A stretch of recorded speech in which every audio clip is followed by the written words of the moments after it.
মানুষের মধ্যে ভালো খারাপ বিষয়টা কোনো ক্যাটাগরির মধ্যে হয় না, বরং সব ক্যাটাগরির মধ্যেই ভালো খারাপ থাকে।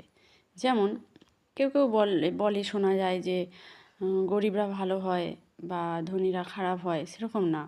গরিবের মধ্যেও ভালো আছে খারাপ আছে, ধনীদের মধ্যেও ভালো আছে খারাপ আছে। বা গ্রামের মানুষ মানুষ মানেই যেন খুব সহজ সরল হয়, সেরকম ব্যাপারটা না। গ্রামের মানুষও এক একজন এত মানে অন্যরকম আছে, ভাবা যায় না। আবার শহরের মানুষ মানেই যে খুব জটিল, তাও না।